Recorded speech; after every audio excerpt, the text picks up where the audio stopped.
وعلى آله وأصحابه أجمعين أما بعد فقال الشيخ المؤلف رحمه الله تعالى وأدام النفع به وببركات علومه في الدارين آمين.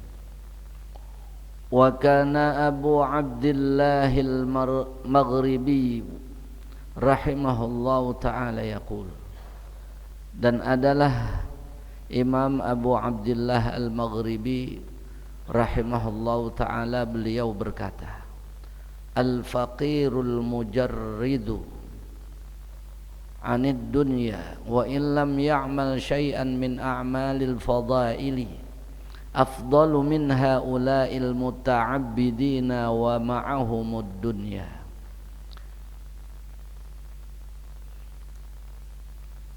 Adapun seorang fakir yang mengosongkan dirinya, hatinya, anid dunya, dari dunia, wa illam ya'mal syai'an, sekalipun dia tidak beramal akan sesuatu, sekalipun dia tidak melakukan sesuatu min a'malil fadaili, daripada amal-amal yang mempunyai keutamaan, itu afdalu, lebih utama, min haula'il muta'abbidina, daripada mereka-mereka yang giat beribadah, wa ma'ahumud dunya, padahal bersama mereka itu dunia. Jadi orang fakir yang enggak punya apa-apa, yang hatinya kosong daripada dunia, sekalipun dia enggak mempunyai kelebihan dari segi ibadah, dia tidak melakukan ibadah-ibadah yang hebat-hebat, biasa-biasa aja, itu masih lebih afdol dibanding orang yang giat ibadah, duitnya banyak. Paham itu ya? Ini lagi ngomongin kitab ini nih. Ini lagi penjelasan kitab ini. Orang ibadahnya sembahyang 5 waktu, enggak tahajud, enggak, dia biasa-biasa aja di ibadahnya. Itu masih lebih hebat ibadah dia, orang yang biasa-biasa aja ibadahnya, tapi dia enggak punya dunia dan hatinya tidak terpaut dengan dunia. Itu lebih utama ibadah orang itu dibanding orang yang rajin ibadahnya, duitnya banyak. Kenapa begitu? Karena dia hatinya hanya terisi dengan cinta kepada Allah, enggak terisi kepada dunia. Berarti apa? Hebatan orang yang miskin walaupun ibadahnya biasa-biasa aja. Ini lagi ngomongin tasawuf. Kalau tasawuf urusan hati, paham itu ya? Jadi orang kalau yang namanya duitnya banyak, itu ada ganjelan juga, ada ganjelan dunia. Ya, ada cinta sama Allah, dia ibadah ada, cinta sama dunia juga ada. Tapi kalau orang yang miskin, ini miskin tapi hatinya enggak terpaut sama dunia. Tapi kalau dia udah miskin, tetap aja hubud dunia, ya sama aja itu kalau begitu. Itu namanya udah jatuh ketiban tangga kalau gitu. Udah miskin, ibadahnya enggak dianggap apa-apa. Bal dzarratun min amalil faqiril mujarridi afdalu minal jibali min a'maliha ahli dunya. Bahkan zarratun, satu zarrah. Zarrah itu al-haba'us saghir alladhi yura fi dhaw'is syamsi idza dakhala fi nafidatin. Kan kita kalau pagi-pagi itu buka jendela, cahaya matahari masuk, itu ada butiran-butiran yang kecil, itu namanya apa? Zarrah. Debu kecil yang kelihatan sama sinar matahari. Kalau nggak ada sinar matahari nggak kelihatan dia. Itu namanya apa? Dzarrah, al-haba'us shaghir. Debu yang kecil yang terbang, yang kagak kelihatan kecuali kalau ada matahari, yang kalau pagi masuk lewat jendela. Dari saking kecilnya tuh ibadah. Bal dzarratun, bahkan satu titik debu yang berterbangan min amalil faqiril mujarrid, dari amalnya orang yang fakir, yang mengosongkan dirinya dan hatinya daripada dunia, itu lebih utama dibanding gunung daripada amal-amal orang yang cintain dunia itu. Dia nggak punya duit, dia orang fakir, hatinya bersih, nggak ada keterpautan sama dunia, ibadahnya kecil, sedikit, segede apa zarrah tadi. Ada orang yang duitnya banyak, paham ya, atau nggak punya duit tapi hatinya terpaut sama dunia, jauh lebih hebat ibadah yang kecil tadi itu, karena hatinya bersih, kagak ada dunia. Ini tetap lagi ngomongin orang yang hatinya hanya ada Allah Subhanahu, hanya ingat kepada Allah, enggak ada yang lainnya tuh. Ma fi qalbi ghairullah, enggak ada di hatiku itu apa-apa kecuali Allah Subhanahu wa taala. Itu ibadahnya mantep, manis ibadahnya, karena dia ketika ibadah hanya fokus kepada Allah, enggak ingat sama urusan-urusan dunia. Walaupun ibadahnya banyak, tahajud segala macam, giliran doa angkat tangan tinggi, urusan dunia. Begitu enggak kita ibadah? Iya kan? Ibadah itu kita ikut sertakan Allah Subhanahu wa taala dalam ibadah kita, tapi Allah disuruh ngelancarin urusan dunia kita. Kecil itu ibadahnya walaupun segede gunung. Tapi orang yang ibadahnya kecil, dia nggak ada urusan apa-apa di dalam ibadahnya kecuali Allah Subhanahu wa taala. Walaupun tuh ibadah kayak debu yang terbang yang kecil itu, gede di hadapan Allah Subhanahu wa taala. Apanya? Orang begitu nggak ada urusan dunia, paham itu ya? Iya. Kalau kita emang kita ibadah membayang duha, Tuhan disuruh ngelakuin obyekan kita, begitu kan ya? Iya. Jadi Allah diikut sertakan, istilah katanya diminta untuk nyelesain urusan dunia kita. Ibadah ujungnya dunia lagi. Tapi dia memang mentingin urusan akhir. Ini bahkan saya bilangin yang pantas yang ngajar Kiai Salim, Pak Kiai apa namanya, Kiai Rais, habis katanya baca tasawuf, ya beginilah tasawuf itu. Sembahyang kita nggak ada yang cakep, paham itu ya, jelek semua. Wa kana sayyidi Abul Mawahib Asy-Syadzili rahimahullahu taala yaqul, dan adalah tuanku Abul Mawahib Asy-Syadzili, mudah-mudahan Allah memberikan rahmat kepadanya, itu yaqulu, beliau berkata, al ibadatu, melakukan ibadah, ma'a mahabbatid dunya, disertai dengan cinta dunia, syughlu qalbin, menyibukkan hati, wa ta'abu jawariha, dan bikin capek anggota tubuh.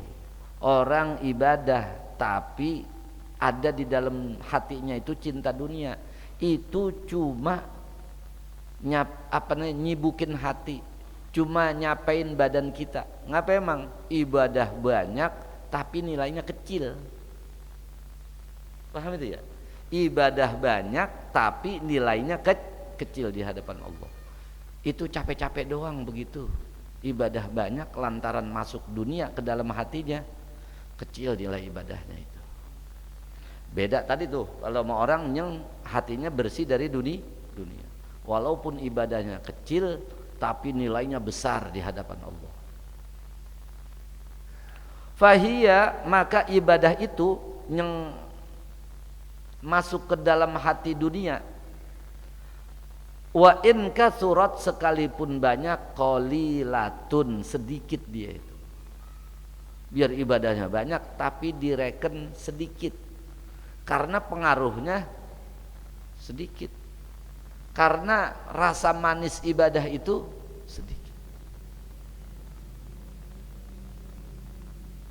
Ini penghalangnya karena memang dunia masuk ke dalam hati.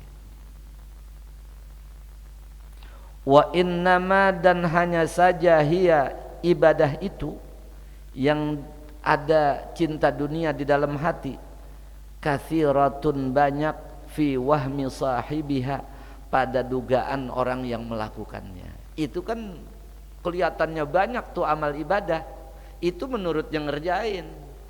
Yang dia ngerjain ibadah hatinya masih cinta dunia, menurut dia banyak, padahal itu dianggap sedikit kecil sama Allah. Kenapa emang? Karena kagak murni ibadahnya itu. Sembayang mesembayang, pikirannya aur-auran kemana aja. Tuh. Bagaimana? Ya itu lain dah kalau Nabi Sulaiman. Itu ya memang ujiannya. Tapi itu Nabi Sulaiman katanya ukuran nabi-nabi sorganya belakangan. Kenapa emang? Ukuran nabi bukan ukuran kita ya. Kenapa emang? Karena memang dunianya banyak. Kan kata Sayyidina Ali kalau nggak salah, ad-dunya halaluha hisab wa haramuha iqab. Dunia itu halalnya aja nyusahin di akhirat karena pemeriksaannya banyak. Wa haramuha iqab, apalagi haram disiksa kalau haram. Seukuran nabi ya, itu bukan seukuran kita. Kalau seukuran kita yang lain. Tapi Nabi Sulaiman walaupun dia banyak hartanya, dia makannya roti kering yang dimakan rakyat-rakyat jelata, dan dia nggak pernah mengedah-gedah ke atas langit. Kenapa? Memang malu sama Allah Subhanahu. Itu kalau nggak salah ntar di Irsyadul Ibad ketemu tuh, di kitab Irsyadul Ibad ketemu insyaallah masalah babul fakri, ada itu.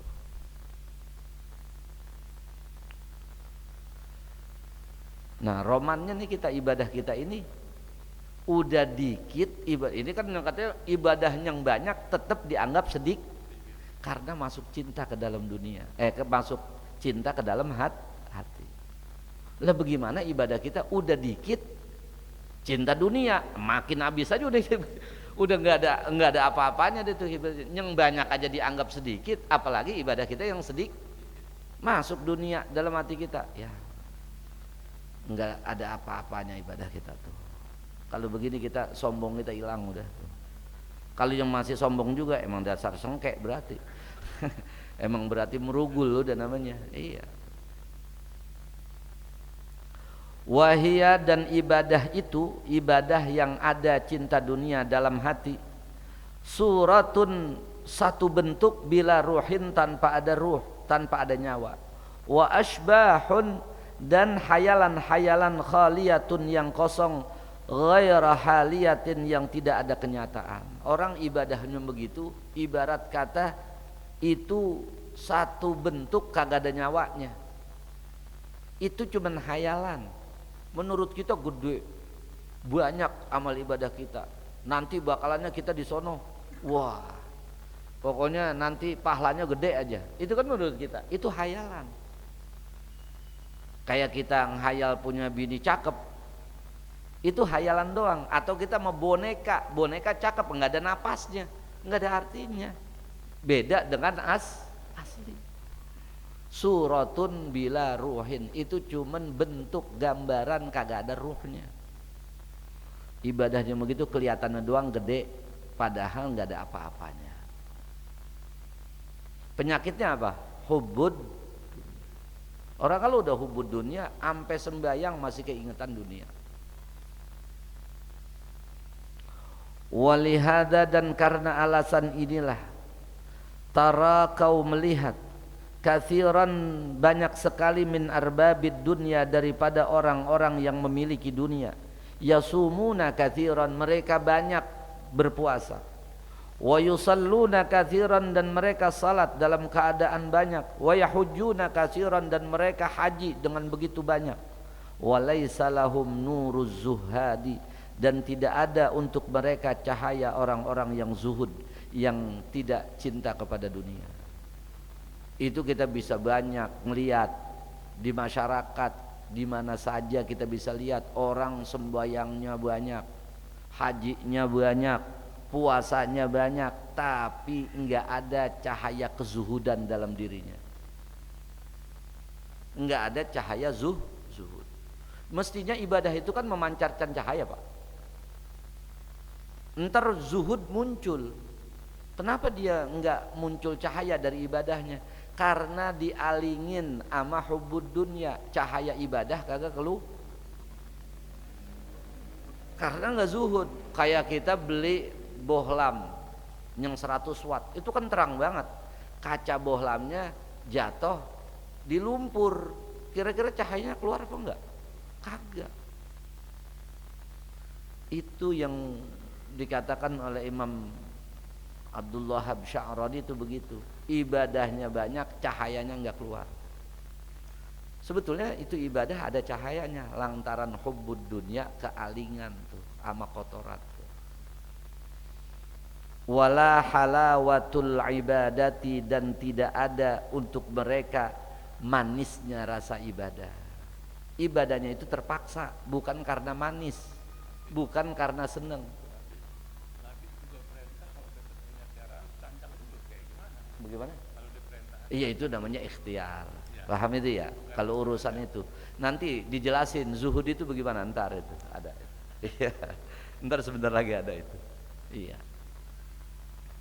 Jadi ini dikatakan kenapa orang banyak puasanya, sholatnya, hajinya, tapi enggak keluar cahayanya, lantaran ada hubbud dunya, kealingan nama kotoran itu, dan enggak ada rasa manis ibadah. Ibadahnya itu karena ada tujuan dunia, dia rajin. Paham itu ya? Iya, membayang duha 4 rakaat, masih kurang juga nih, kontrakan 4 lagi belum, membayang lagi 4 rakaat ya. Jadi terus saja tuh sembayangnya itu sebetulnya nggak manis dia, bukan karena cinta sama Allah. Kan orang kalau udah cinta sama Allah Pak, diirsyadkan udah tuh irsyadul ibad, dia sembayang subuh selesai aja, assalamualaikum warahmatullahi, assalamualaikum warahmatullahi, ya Allah kapan waktu sholat lagi ya, zohor lama amat ya, kagak tahan. Begitu isyrok duha, sembayang sunat isyrok 2 rakaat, entar waktu duha jam 9 afdolnya dia sembayang lagi duha, dia kagak tahan nungguin zohor. Itu orang yang manis ibadah begitu.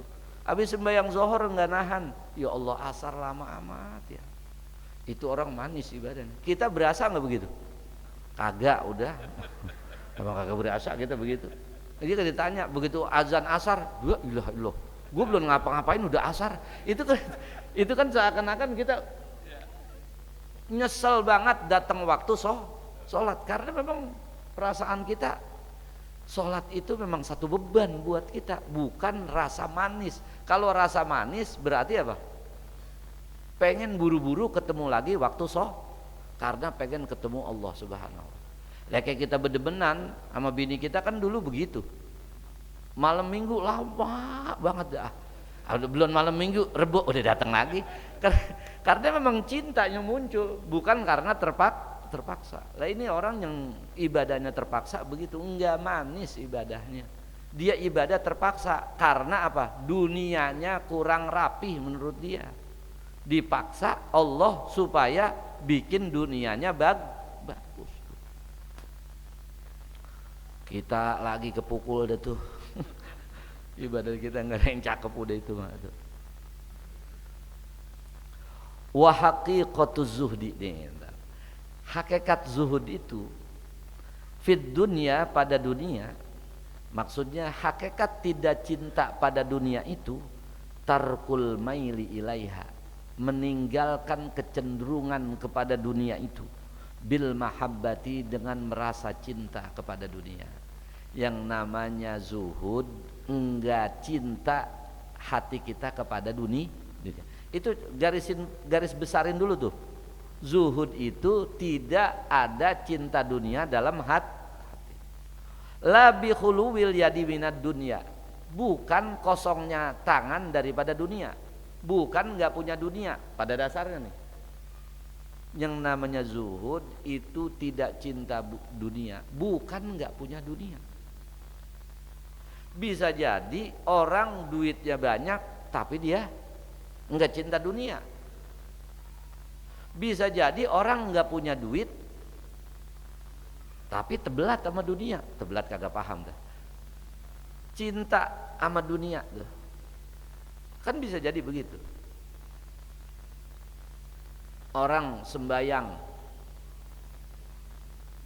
Jumat dia pakai mobil yang paling mewah ratusan juta, tapi dia nggak pikirin tuh mobilnya, berarti zuhud itu lagi sembahyang. Imam mau baca surah Sabihis kek sama hal atakah kek sama aja, dia mau baca surah Al-Jumu'ah kek Al-Munafikun kek sama, dia nggak pikirin dunia, berarti zuhud. Ini ngomong hakikat zuhud ya. Bisa jadi orang yang nggak punya dunia, orang susah tapi hatinya cinta dunia. Imam sembahyang Jumat kalau bisa baca kuliah aja mau kulhu, jangan baca sabihi sama hal ataka. Ngapa emang sendalnya baru takut hilang? Berarti yang zuhud siapa, yang hubud dunia siapa coba deh? Berarti yang punya sendal harganya cepek itu nggak ada sendal lain tuh, itu dia orang susah tapi masuk cinta ke dalam dunia, namanya hubud. Sampai sembahyang dia masih mikirin, hilang sendal gua nih, hilang sendal. Ya berarti itu yang ibadahnya udah kecil, masuk dunia udah makin kecil itu nilai ibadahnya di hadapan Allah. Itu dulu tuh. Zuhud secara hakikat itu enggak cinta dunia, bukan tidak ada dunia. Li'adamin nahyi syari'i anit tijarati, karena tidak ada larangan syari' anit tijarati daripada berdagang. Karena Allah enggak ngelarang orang dagang, berarti kan suruh cari dunia.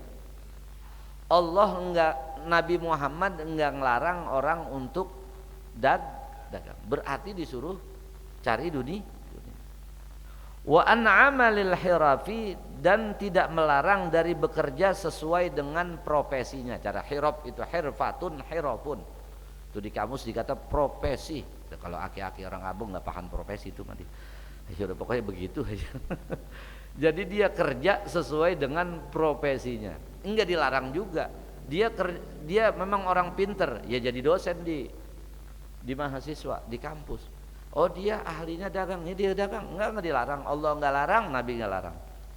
Wala qaila bidzalika, dan tidak ada yang berkata bidzalika dengan melarang itu. Enggak ada yang melarang. Allah enggak ngelarang. Ya, Nabi enggak ngelarang, dan yang lainnya juga enggak ada yang larang untuk kita usaha. Wa innama, dan hanya saja daraja pelan-pelan, berangsur-angsur, jumhurus sahabati, kebanyakan para sahabat, orang yang pernah ketemu sama Rasulullah dan beriman kepada Rasulullah, wa tabi'ina, dan ulama-ulama yang pernah mengaji dengan sahabat, ala khuluwid dunya, atas mengosong ala khuluwid yadi, atas mengosongkan tangan minad dunya, daripada dunia. Allah enggak larang tuh, Nabi enggak ngelarang untuk usaha. Tapi para sahabat, para tabi'in berangsur-angsur dunia dilepas dari tangannya. Paham itu ya? Dunia dijauhkan dari diri pelan-pelan. Kenapa begitu? Liyaqtadiya bihimul mahjubuna an musyahadatil akabiri, supaya bisa mengikut bihim kepada para sahabat dan tabi'in. Al-mahjubuna, orang yang terhijab hatinya, an musyahadatil akabiri, daripada musyahadahnya ulama-ulama yang besar pangkatnya di hadapan Allah Subhanahu wa ta'ala. Orang kalau hubbud dunia, dunianya banyak, dia cinta sama dunia, dia akan terhijab daripada menyaksikan kemahakuasaan Allah Subhanahu wa ta'ala. Dia enggak ada makom musyahadah. Makom musyahadah itu apa? Dia merasa dengan mata hatinya itu bisa melihat Allah Subhanahu wa ta'ala. Ini makomnya makom kelas tinggi dia. Dia merasa dengan mata hatinya itu melihat Allah. Orang kalau ngelihat bos ada waktu kita kerja, kira-kira kerjaan kita cakep apa enggak di kantor tuh? Kalau ada kita lihat, ada bos itu. Cakep nggak kerjaan kita? Pasti cakep, karena kita ngelihat ada. Begitu juga orang yang dia melihat Allah Subhanahu wa ta'ala, pasti ibadahnya cakep, kehidupan seharinya cakep, karena dia melihat Allah dengan mata hatinya. Nah ini kalau para sahabat kaya dan lain sebagainya, para tabiin begitu juga, entar takutnya orang-orang yang lain ngikut. Kalau dia ngikutin kaya, sahabat sih oke-oke aja, nggak bisa masukin cinta dunia ke dalam hati. Tapi ukuran orang kayak kita, kiblatnya sahabat yang kaya-kaya. Begitu dia cinta dunia, sampai kapan aja nggak bakal bisa melihat dengan mata hatinya Allah Subhanahu wa Ta'ala, karena di dalam hatinya udah masuk cinta dunia. Makanya dilepas dikit-dikit. Sayyidina Abu Bakar katanya mau perang, mau apa, dikasih semua hartanya. Sayyidina Abu Bakar kata Rasulullah, itu buat keluarga ada, ente tinggalin. Yang saya tinggalin hanya Allah dan Rasulnya, nggak ada yang disisain itu. Sayyidina Umar separohnya dikasih. Kenapa? Emang contoh buat kita, jangan sampai kita larut ya kepada mengumpulkan dunia. Padahal nggak dilarang, takut keterusan. Kalau udah keterusan, duit banyak, cinta dunia. Yang parahan lagi, duit nggak punya, cinta sama dunia, itu parahan lagi dah tuh kalau gitu. Ya bukannya mendingan, kalau mendingan kan jelek juga ya. Mendingan duitnya banyak, cinta dunia. Masih mending dibanding duit kagak punya, nggak punya, hatinya cinta sama dunia. Ntar dulu dikit lagi, jangan dipikirin itu. Kalau dengerin itu berarti takutnya masih ada hubbud dunya. Ini kalau lagi belajar tasawuf gitu. Jangan dipikirin tuh. Falidzalika, maka karena alasan itulah azharu para sahabat, para tabi'in, menampakkan mereka lahum kepada orang yang terhijab daripada ya musyahadahnya para wali-wali yang besar di hadapan Allah, az-zuhda, kezuhudan fid dunya, di dalam dunia, bi khuluwil yadi, dengan mengosongkan tangannya, wa nahauhum, dan melarang para sahabat dan tabi'in kepada mereka itu, anit tabassuti, daripada bersemangat fid dunya, dalam urusan dunia, khaufan alaihim, karena mengkhawatirkan atas mereka, an yadkhulu, bahwasanya mereka masuk fi mahabbatiha, cinta kepada dunia. Makanya sahabat sebetulnya andai kata dia punya dunia, pasti sahabat udah dibimbing hatinya untuk nggak cinta dunia, walaupun duitnya banyak, hartanya banyak, tapi tetap mereka itu apa? Dijauhkan dunia dari dia, dan dia larang orang-orang untuk bersemangat nyari dunia. Kenapa? Takut entar kalau udah kadong cinta dunia, ngobatinnya susah. Kalau udah kadong cinta dunia, ngilangin cinta dunia susah. Itu tujuan para sahabat begitu. Emang Allah nggak larang, Nabi Muhammad juga larang. Fala yahtaduna, maka tidak mendapatkan hidayah mereka, ba'da dzalika, setelah cinta kepada dunia itu, lil khuruji, untuk bisa keluar, an hubbiha, daripada cinta dunia, wal muzahamati alaiha, dan bergelimang dengan dunia. Nah kalau udah begitu, bersemangat dari dunia, udah cinta sama dunia, kadong cinta mati lagi sama dunia, udah susah dandaninnya, udah susah keluar dari cinta dunia itu. Kalau udah begitu larut kepada bergelimang dengan dunia. Fa innal kamilina, dikit lagi tuh, paling sebaris lagi. Fa innal kamilina, karena sesungguhnya orang-orang yang sempurna cintanya kepada Allah, la yushghiluhum, tidak menyibukkan ya kepada mereka, anillahi ta'ala, daripada cinta kepada Allah, syai'un, oleh sesuatu, fil kaunaini, di dunia dan di akhirat ini. Orang yang cinta kepada Allah itu enggak terusik, cinta kepada Allah itu urusan dunia, urusan akhirat enggak mempengaruhi dia. Dia urusan dunia enggak ganggu cinta dia sama Allah. Andai kata hilang tuh dunia, enggak ada artinya. Dan urusan akhirat pun Paham itu ya? Tidak menghalangi cinta dia kepada Allah. Ini orang yang full cintanya kepada Allah. Dia ibadah bukan karena sorga. Kan ditanya begitu. Andai kata sorga dihilangin sama Allah, andai kata neraka dihilangin sama Allah, orang yang cintanya sempurna kepada Allah tetap ibadah dia, nggak mungkin berhenti. Kalau kita, ya udah pasti berhenti. Kalau nggak ibadah nggak dimasukin ke neraka. Kalau kita ibadah nggak dimasukin ke orang dua-duanya hilang. Tapi orang yang cinta nggak begitu. Dunia nggak mempengaruhi, akhirat nggak mempengaruhi. Bikhilafil qasirina, beda dengan orang-orang yang teledor. Kita nih orang yang teledor, orang yang cinta sama dunia, ibadah kita aja lagi ngadepin Allah masih ingat dunia, apalagi kagak ibadah. Itulah kecaman cinta sama dunia. Fasallim ya akhi, wallahu a'lam bishawab. 2 minggu yang akan datang, bagaimana kita kalau ngelihat ada orang ulama mursyid hidupnya glamor. Nah besok dah tuh kita ngelihat, wah mobilnya BMW, besok ganti lagi pakai Mercy, bininya 4, masih ada yang 25 umurnya, ada yang 27, yang bini tuanya 60 atau doang, yang 3 muda-muda. Bagaimana tuh? Besok dah 2 minggu lagi.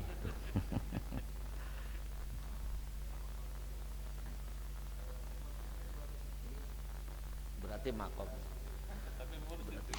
Nah, itu yang mursyid itu. Kalau kita bukan mursyid, mursyad. Jadinya kudu ditunjukin, bukan mursyad. Tanggal berapa?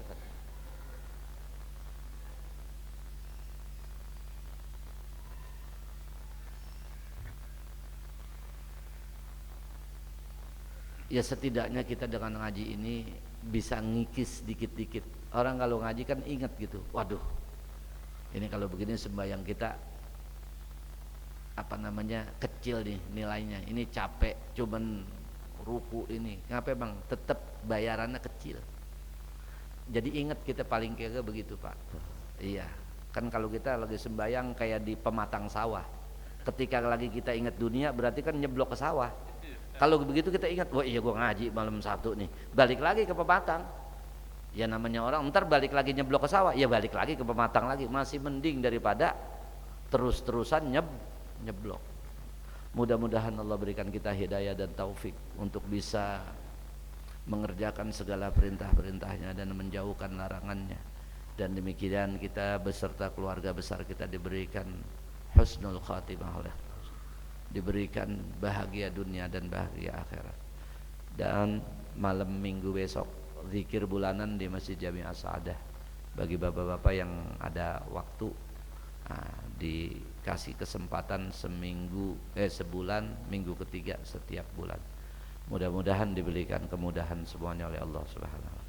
Astagfirullahaladzim. Alhamdulillahirabbil alamin. Allahumma shalli wa sallim wa barik ala sayyidina Muhammad wa ala ali sayyidina Muhammad. Allahumma ighfir lana wa liwalidina warhamhum kama rabbawna shighara wa li jami'il muslimin wal muslimat al ahya'i minhum wal amwat. Rabbana atina fid dunya hasanah wa fil akhirati hasanah wa qina adzabannar. Wa sallallahu ala sayyidina Muhammad walhamdulillah.